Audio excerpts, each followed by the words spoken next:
নাতি নাতিনী আমাৰ সন্তান আছে আপোনালোকৰ প্ৰায় হয়তো প্ৰায় আছে নে বঢ়িয়া আমাৰ ইফালেও আছে নিশ্চয় হয় তেওঁলোক আপোনালোকে মৰম কৰেনে মৰম আৰু নকৰিম না নিজে নাখাই নিজে নিপিন্ধি হ'লেও আমি আহক ৰাইজ আজি 14 বহাগ অৰ্থাৎ ইংৰাজীৰ 28 এপ্ৰিল গছপুলি ৰোৱাৰ খুব ভাল সময় সেইবাবে মই মোৰ কেইটিমান সন্তানক আজি বিদায় দিবলৈ ওলাইছোঁ অৰ্থাৎ বিয়া দিবলৈ ওলাইছোঁ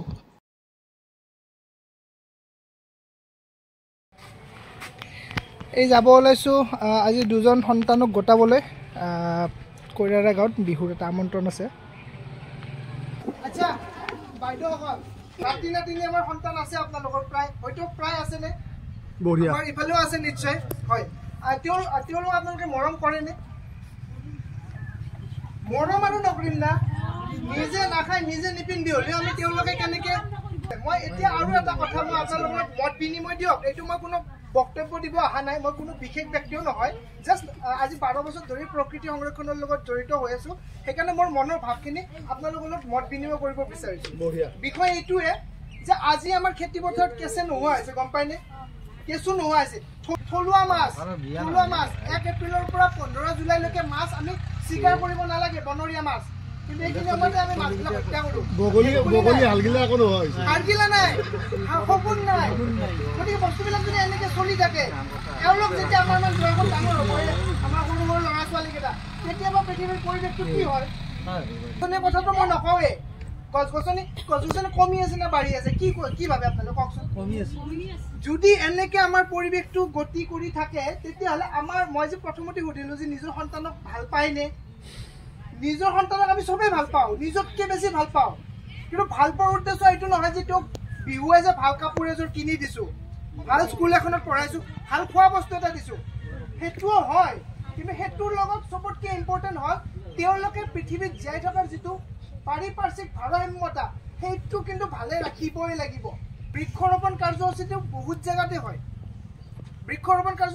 জেগাতে হয় কিন্তু বৃক্ষৰোপণ কৰাৰ পিছত গছবোৰ হয়নে সাধাৰণতে হয়নে নহয় গতিকে মই কণ্ডিশ্যনটো নীলোৎপলক কৈছোঁ যে নীলোৎপল মই যাম মোৰ কণ্ডিশ্যনটো হ'ল আমি যিখিনি গছপুলি ৰুম বা তোমালোকে যিখিনি গছপুলি ৰুবা তাৰ সংৰক্ষণটো একদম সংৰক্ষণটো তাতে আৰু মোৰ কাৰণে এইটো বস্তু বেছি ইম্পৰ্টেণ্ট কাৰণ মই ইয়াত দুডাল পুলি আনিছোঁ এজৰৰ পুলি সেই পুলি দুটাৰ আৰু মানে কাহিনীটো কেনেকুৱা হান এই পুলি দুডাল মোৰ সন্তান হয় আপোনালোকে যেনেকৈ সন্তান এওঁলোক সেই দুডাল মোৰ সন্তান হয় কিয় কাৰণ সেই পুলিকেইটা একদম গুটি বুটলি পেলাই গছৰ তলৰ পৰা তাক প্ৰথমতে অংকুৰিত কৰাইছোঁ অংকুৰিত কৰি পেলাই নিজৰ ঘৰতে এইকেইডাল মই কিনি অনা পুলি নহয় ঘৰতে তাৰমানে মাটি চাটিখিনি ৰেডি কৰি পেলাই তেনেকৈ ডাঙৰ বস্তু আজি মোটামুটি ইমান ডাঙৰ হৈছে গতিকে যেনেকৈ মই আনক কৈয়ে আছোঁ মই ঘৰতো কৈ আছোঁ যে আজি মই মোৰ মানে আপীক বিয়া দিব যাই আছোঁ মোৰ যদি আপী হ'লে মইতো বিয়া দিলোঁৱেই ন মানে কি আজিৰ পৰা মই ইয়াতে এই দুটা গছ মই দি থৈ যাম এয়া গোবৰ সংগ্ৰহ কৰি থকা হৈছে গোবৰ ইয়াতে নিজৰ দুটা সন্তানক দি থৈ যামতো গতিকে সিহঁতক পুৰা খাদ্য ভালকৈ দি থৈ যাব লাগিব এয়া মিছন চলি আছে মিছন গোবৰ আৰু গছৰ খাদ্য প্ৰকৃতিয়ে গোটেইখিনি দিয়ে থৈ দিছে ইয়াতে কেৱল আমি লৈ পেলাই তাত দিলেই হ'ল বঢ়িয়া আৰু এইখিনি চলি থাকিব সদায় হয় ৰাকেশে এই গাঁত খান্দি আছে এয়া নীলোৎপল এয়া বনাঞ্চু এনে ব্যৱসায় কৰে ৰাকেশে অধ্যয়ন কৰি আছে লগতে নীলোৎপলেও অধ্যয়ন কৰি আছে গতিকে আচলতে এওঁলোক মানে হ'ল আমাৰ নতুন প্ৰজন্ম ন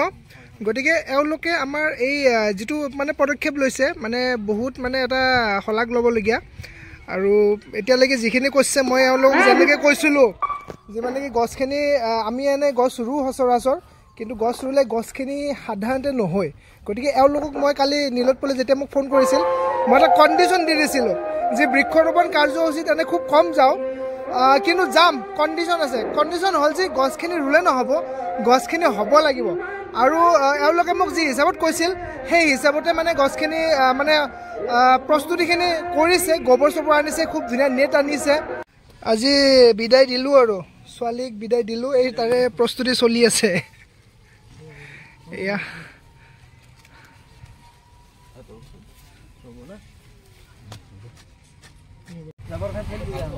আৰু মানে ঠাণ্ডাৰ দিনত পাতবিলাক সৰি যাব